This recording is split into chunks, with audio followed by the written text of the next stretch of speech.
Selamat datang di channel Indah Kirana, channel tentang alur cerita anime Donghua. Yang suka dengan alur ceritanya, jangan lupa subscribe ya guys, biar gak ketinggalan alur cerita menarik selanjutnya. Tanpa banyak bicara lagi, mari dengarkan alur ceritanya. Semoga terhibur. Bab 281.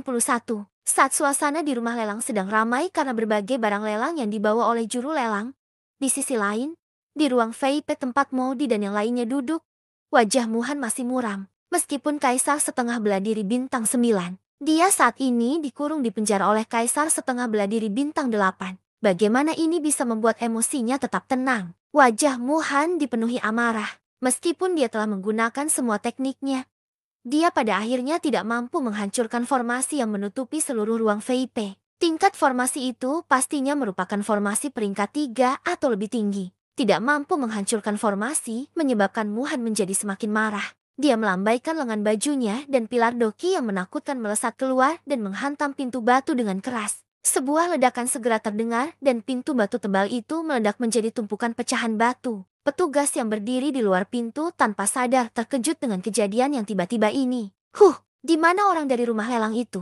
Masuklah ke sini. Petugas di luar ruang VIP segera pulih setelah mendengar teriakan marah ini. Dia tidak berani lalai dalam hatinya saat dia buru-buru memasuki ruang VIP. Dia menangkupkan kedua tangannya dan membungkuk pada Muhan. Mulutnya bergetar saat dia berbicara. Bolehkah aku tahu instruksi apa yang kamu miliki untuk orang rendahan ini? Muhan hampir berteriak dengan marah ketika dia melihat petugas itu saat dia melihatnya. Namun, matanya tiba-tiba mengeras ketika dia melihat petugas di depannya. Dia tanpa sadar mengerutkan kening dan sedikit kejutan muncul di hatinya. Namun, Muhan segera menyadari di dalam hatinya segera setelahnya. Kemarahan di wajahnya segera menjadi lebih hebat. Dia tiba-tiba mengulurkan tangannya dan telapak tangannya menghadap petugas terhormat di depannya. Kekuatan hisap yang liar dan keras melonjak dan meraih kepala petugas di telapak tangannya.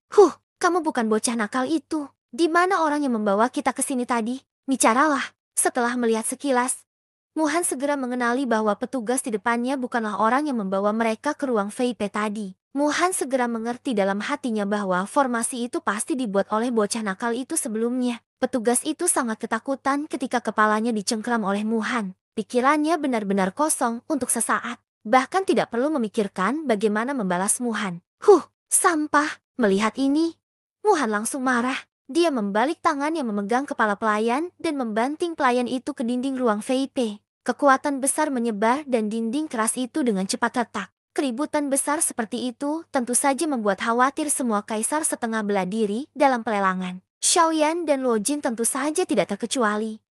Apa yang salah? Orang itu masih gelisah dan bersikeras membuat keributan. Xiaoyan mengerutkan alisnya sedikit. Merasa sedikit kesulitan. Hanya kelompok Muhan yang berani membuat keributan besar di rumah lelang awan surgawi. CK, orang itu, sepertinya dia tahu bahwa dia tidak bisa melakukannya dalam kegelapan. Jadi dia langsung mengungkapkannya di tempat terbuka. Dia benar-benar pria yang tidak pernah berubah pikiran. Luo Jin mencibir. Bukankah dia takut kamar dagang langit surgawi akan membuat masalah baginya? Xiaoyan mengerutkan kening. Meskipun dia tahu bahwa Songgang dan Luo Jin memiliki hubungan dekat, Xiaoyan tidak mengaitkan pavilion Yunyin dengan kamar dagang awan surgawi. Sebagai pemilik rumah lelang awan surgawi, kamar dagang awan surgawi secara alami tidak akan membiarkan pasukan bawahannya menderita kerugian. Mencari masalah. Tentu saja dia tahu betapa menakutkannya kamar dagang awan surgawi. Kekuatan seperti itu sama sekali bukan sesuatu yang bisa dengan mudah diprovokasi oleh Kaisar bela diri setengah bintang 9. Sekalipun dia adalah Master Ray peringkat 3, di mata kamar dagang awan surgawi, dia bukanlah siapa-siapa. Luo Jin menyipitkan matanya ketika dia mendengar kata-kata Xiaoyan. Mulutnya menunjukkan rasa jijik saat dia tertawa pelan. Setelah berhenti sejenak, dia terus berbicara. Karena dia berani bergerak, dia secara alami memiliki kepercayaan diri untuk melakukannya. Langit tinggi dan kaisar berada jauh. Bahkan kamar dagang awan surgawi tidak akan membuat keributan besar mengenai rumah lelang yang jaraknya begitu jauh. Sudah cukup kamar dagang mengirim Songgang, kaisar bela diri setengah bintang 8. Adapun apa yang terjadi, terserah padanya untuk menghadapinya. Adapun Muhan, justru karena dia menyadari hal ini maka dia tidak takut. Xiaoyan sedikit bingung saat mendengarkan pidato panjang Luo Jin. Dia pada dasarnya tidak tahu apa-apa tentang manajemen. Oleh karena itu, dia terlalu malas menggunakan otaknya untuk mencoba mencari tahu apa yang sedang terjadi. Namun, Xiaoyan agak penasaran mengapa Luo Jin tahu banyak tentang metode manajemen kamar dagang langit surgawi. Saudara Luo Jin, bagaimana kamu tahu begitu banyak tentang kamar dagang awan surgawi? Xiaoyan sedikit mengernyit saat kilatan cahaya melintas di matanya. Ya. Secara kasar, aku menyimpulkan bahwa pengelolaan suatu kekuatan kurang lebih sama. Mata Luo Jin berkedip saat dia menatap Xiaoyan. Kata-katanya agak tidak jelas. Namun, setelah keduanya saling memandang sejenak, mereka diam-diam memahami satu sama lain dan tertawa terbahak-bahak. Di sisi Muhan, Songgang juga bergegas dengan ekspresi tergesa-gesa. Lelang di rumah lelang telah ditangguhkan. Jika mereka tidak dapat menyelesaikan masalah Muhan, akan sulit bagi pelelangan untuk melanjutkan. Seperti biasa, gurumu. Lelaki tua ini menghormatimu sebagai seorang Grandmaster dan Kaisar setengah bela diri bintang 9. Itu sebabnya aku memanggilmu sebagai gurumu. Ini bisa dianggap menjaga reputasi Anda. Namun, apa yang telah kamu lakukan hari ini benar-benar mengabaikan reputasi rumah lelangku. Ketika dia melihat Muhan, Songgang terlalu malas untuk bersikap sopan dan langsung berbicara dengan suara dingin. Hubungan mereka berdua awalnya tidak baik, karena mereka sudah berselisih. Dia tidak perlu bersikap sopan. Muhan dengan dingin mendengus ketika dia mendengar kata-kata Songgang. Dengan ekspresi yang sama dinginnya, dia dengan dingin berteriak pada Songgang. HMP, Songgang. Bahkan saat ini, kamu masih ingin bertengkar dengan lelaki tua ini. Anda terus mengatakan bahwa Anda menghormati orang tua ini, tetapi Anda diam-diam menentang saya, karena kamu meremehkan kekuatan lelaki tua ini. Hari ini, lelaki tua ini akan merasakan dengan baik apakah kamu, Songgang, tidak takut seperti rumor yang beredar. Setelah kata-katanya jatuh, Mohan tidak ragu-ragu dan mencakar Songgang. Dia ingin menggunakan kekerasan untuk memperingatkan semua orang yang hadir bahwa prestis seorang ahli tidak dapat diganggu-gugat. HMP, Muhan. Ini peraturan rumah lelang. Tidak seorang pun diizinkan menggunakan kekuatan spiritual di rumah lelang awan surgawi. Bahkan jika Anda adalah kaisar bela diri setengah bintang 9, Anda tidak terkecuali. Namun, karena Anda bersikeras menyerang, maka biarkan orang tua ini mengalami apa yang hebat tentang kaisar bela diri setengah bintang 9. Setelah teriakan yang meledak-ledak, aura Songgang menjadi sombong dan dia tidak kalah dari Muhan sedikit pun. Saat tubuhnya bergerak, segel di telapak tangannya berubah, dan dia juga dengan kejam mengirimkan serangan telapak tangan ke arah Muhan, yang menyerbu dengan aura yang mengesankan. Boom! Setelah ledakan, seluruh rumah lelang mulai bergetar hebat. Kekuatan yang diciptakan oleh serangan gabungan dua kaisar setengah bela diri tingkat tinggi menyebabkan ekspresi semua orang yang hadir berubah. Bang! Muhan memang layak menjadi kaisar bela diri setengah bintang 9. Telapak tangan mereka hanya bertabrakan selama beberapa saat sebelum lengan Muhan tiba-tiba bergetar. Sebuah kekuatan besar melonjak dengan keras, dan tubuh Songgang terlempar. Dia dengan kejam menabrak dinding ruang VIP. Muhan mendengus, tubuhnya bergerak dan dia melanjutkan dengan serangan lain. Dengan memutar pergelangan tangannya, dia sekali lagi mengirimkan serangan telapak tangan ke dada Songgang. Ledakan. Namun, di saat berikutnya, sesosok muncul di depan Songgang. Sosok Penatua Xuan muncul di hadapan Songgang. Pada saat yang sama, Penatua Xuan mengirimkan serangan telapak tangan dan dengan paksa menerima serangan telapak tangan Muhan yang kuat. Meskipun Penatua Xuan berhasil menerima serangan telapak tangan Muhan, dia juga didorong mundur dengan kejam. Dengan keras, tubuh kurusnya menabrak dinding. Jejak darah mengalir dari sudut mulut Penatua Xuan. Batuk-batuk. Gurumu, jika ada kemungkinan membuat kesalahan, seseorang harus bersikap lunak. Bagaimanapun, Anda adalah kaisar bela diri setengah bintang 9 dan gurumu yang terkenal dari kota kuno yang sunyi. Dia sudah terluka dan Anda sudah melampiaskan amarah Anda. Saat ini lelang masih harus dilanjutkan. Saya harap gurumu bisa berhenti sekarang. HMP, cukup. Orang usil, berapa harga wajahmu? Aku akan melepaskannya untuk urusan hari ini. Aku yakin dia juga akan memahami perbedaan antara kaisar bela diri setengah bintang 8 dan kaisar bela diri setengah bintang 9.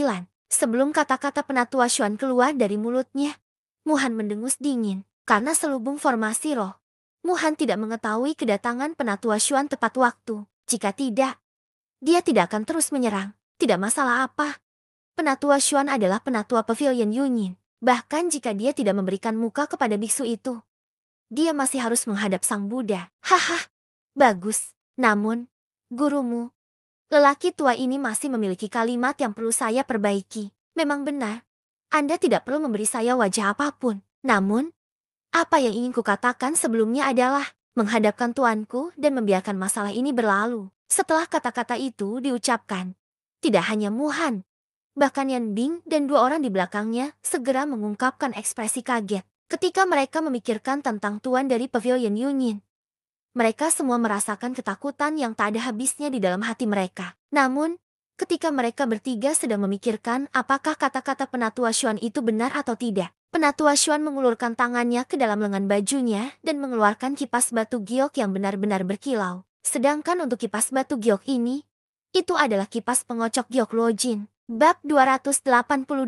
Ini, kipas giok pengocok. Melihat kipas giok pengocok di tangan Penatua Xuan, Muhan dan yang lainnya langsung menjadi pucat karena ketakutan. Mereka tanpa sadar mengeluarkan seruan. Kesungguhan yang mendalam muncul di mata mereka ketika mereka melihat Penatua Xuan. Mereka tidak merasa serius terhadap Penatua Xuan. Sebaliknya, mereka merasa khusyuk terhadap pemilik kipas giok pengocok di tangannya. Di dalam kota Wildland kuno, semua orang mengetahui kekuatan Pavilion Yunyin. Pavilion Yunyin adalah faksi kuat yang memiliki elit sejati Dodi sebagai penjaganya. Meskipun mereka tidak dapat menjelajahi garis besar Pavilion Awan tersembunyi dengan kekuatan mereka, kekuatan Pavilion Awan tersembunyi jelas melebihi imajinasi mereka berdasarkan fakta bahwa mereka memiliki Dodi. Kipas giok pengocok telah muncul di kota Wildland kuno. Jangan bilang, dia telah kembali. Yan Bing, yang berada di belakang Muhan, tidak bisa menahan diri untuk tidak berseru. Ketika dia mengatakan ini,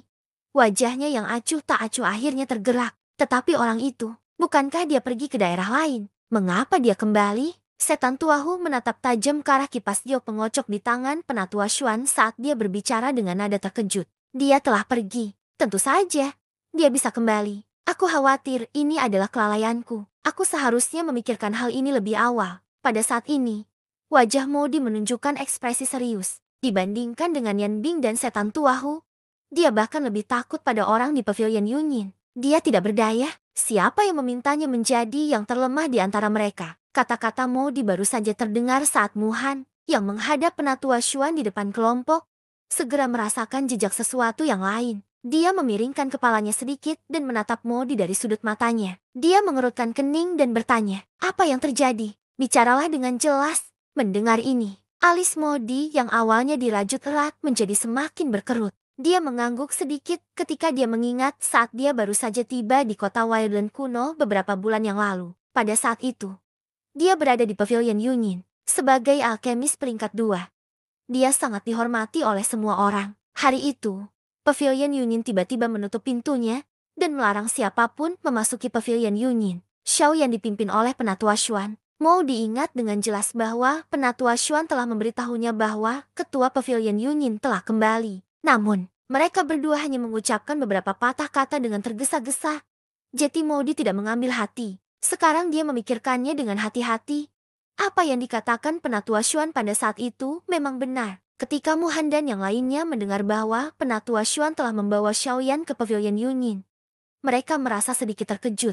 Ternyata Xiaoyan sudah terlibat dengan Pavilion Yunyin beberapa bulan lalu. Terlebih lagi, dari kelihatannya, ketua Pavilion mungkin adalah orang yang memerintahkan Pavilion Yunyin untuk menutup pintunya hari itu. Setelah mengetahui hal ini, hati Muhan berangsur-angsur menjadi cerah. Lelang ini tidak sesederhana kelihatannya. Dia percaya bahwa susunan di luar ruang VIP pastinya bukan dari rumah lelang Tianyun. Jika itu masalahnya, itu pasti dia. Kenapa? Mengapa ada begitu banyak orang yang membantunya? Siapa sebenarnya bocah nakal ini? Ketika dia memikirkan hal ini dan memikirkan sekelompok kaisar setengah langkah di sekitar Xiaoyan, bahkan dengan kondisi mental Muhan, dia diam-diam terkejut. Hehe, tuanmu, karena memang begitu.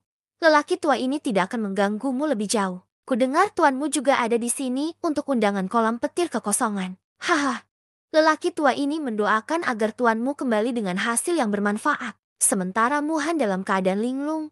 Tawa samar Penatua Xuan terdengar lagi, menarik Muhan kembali dari dunia batinnya. Setelah mengatakan itu, Penatua Xuan tidak bisa menahan batuk ringan 2 kali. Kemudian, dia menarik songgang yang ada di sampingnya dan hendak pergi. Tunggu, Melihat Penatua Xuan hendak pergi, Muhan buru-buru menghentikannya. Namun, sesaat kemudian, dia menyadari bahwa nada suaranya tidak tepat. Dia dengan cepat mengoreksi dirinya sendiri dan tersenyum pada Penatua Xuan. Hehe. Saudara Xuan Ye, harap tunggu. Orang tua ini mengakui bahwa dia secara tidak sengaja telah menyakiti kalian berdua karena marah. Jika ada kelalaian, saya harap kalian berdua bisa memaafkan saya. Tuanmu, tidak perlu bertele-tele. Katakan saja apa yang ingin Anda katakan. Penatua Xuan dan Penatua Xuan tidak terkejut dengan kesopanan Muhan yang tiba-tiba. Mereka telah melihat banyak orang seperti dia.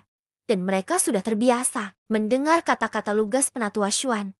Muhan tidak bisa menahan senyum canggung. Lalu, dia tidak membuang waktu lagi dan langsung berkata, "Saudara Xuanye, saya sudah lama mengagumi gurumu. Namun, dia selalu sulit ditangkap. Dari awal sampai akhir, saya belum pernah melihatnya sekalipun. Bolehkah saya mendapat kesempatan untuk melihat penampilan sebenarnya dari Master Pavilion hari ini?" Saat berbicara, wajah Muhan dipenuhi dengan ketulusan. Mereka yang tidak mengetahuinya akan berpikir bahwa dia berbicara dari lubuk hatinya. Namun, Luo Jin mencibir dalam hatinya. Adegan ini juga sesuai ekspektasi Luo Jin. Pertemuan itu palsu, tapi penyelidikan itu nyata. Muhan tidak menyangka bisa bertemu dengan pemimpin pavilion dari Pavilion Yunyin. Dia hanya ingin memastikan pikirannya sendiri. "Oh, ini. Aku khawatir itu tidak mungkin. Tuanmu, kamu harus tahu bahwa tuanku adalah seorang penyendiri dan keberadaannya dirahasiakan. Biasanya, sangat sulit bagi kita untuk bertemu dengannya. Oleh karena itu, Xuanye mengerutkan kening saat dia melihat ke arah Muhan. Wajahnya menunjukkan ekspresi bermasalah. Permintaan Muhan sepertinya membuatnya pusing.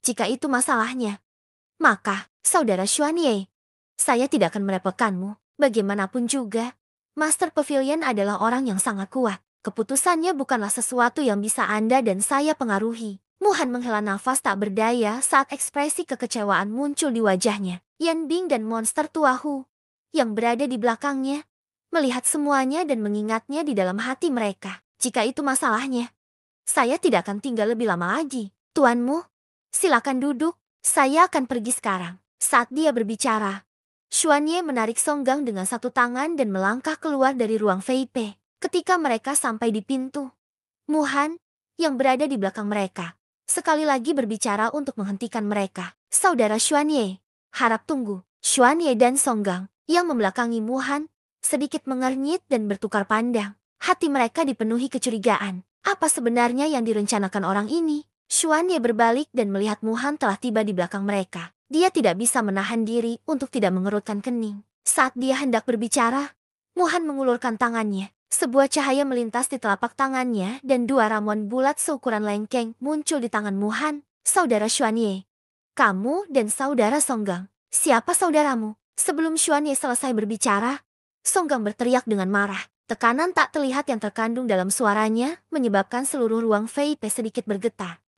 Muhan juga kaget dengan teriakan tiba-tiba ini. Namun, dia dengan cepat bereaksi dan tidak menunjukkan sedikit pun ketidakpuasan di wajah lamanya. Sebaliknya, dia membuka mulutnya dan tertawa. "Haha, ya, kalian berdua sedikit banyak terluka. Saya punya dua ramuan tingkat kaisar di sini. Anggap saja sebagai kompensasi." Mendengar kata-kata ini, wajah Songgang tetap tanpa ekspresi. Yang jelas dia tidak peduli. Namun, Xuanye dengan lembut mengangkat alisnya dan merasa sedikit terkejut. Sejujurnya, meskipun mereka berdua masing-masing menderita pukulan dari Muhan, mereka tidak terluka parah. Namun, mereka tidak menyangka Muhan lebih bersemangat dari mereka. Dia telah mengeluarkan dua ramuan tingkat kaisar sekaligus. Dua luka ringan ditukar dengan dua ramuan tingkat kaisar. Ini adalah transaksi yang hebat. Xuanye tersenyum. Dia tidak acuh tak acuh seperti Songgang. Sebaliknya, dia dengan hangat menerima ramuan dari Muhan dan meletakkannya ke dalam cincin penyimpanannya di depan Muhan. Muhan sekali lagi tersenyum canggung ketika dia melihat ini. Xuanye juga mengikuti dan tersenyum. Setelah itu, dia berhenti menunda-nunda dan mengabaikan Muhan. Dia berbalik, melangkah keluar dari pintu batu yang hancur, dan berjalan menuju ruang VIP tempat Xiaoyan dan Luo Jin berada. Melihat Xuanye dan Songgang menghilang di sudut terowongan, senyum di wajah Muhan berangsur-angsur menghilang. Itu digantikan oleh ekspresi muram. Tatapan dingin Muhan menyapu Mo di saat dia berbalik, menyebabkan seluruh tubuh yang terakhir menggigil. Muhan terengah-engah saat dia melihat perabotan yang hancur di ruang VIP. Dia mengingat apa yang dikatakan Xuanye sebelumnya, dan kemarahan yang telah dia tekan untuk waktu yang lama akhirnya meledak pada saat ini. Duduklah pantatmu." Suara gemuruh itu memekakkan telinga di ruang sempit ini. Yan Bing dan dua orang lainnya saling berpandangan. Tetapi mereka dengan bijaksana tetap diam, bersambung ke bab selanjutnya.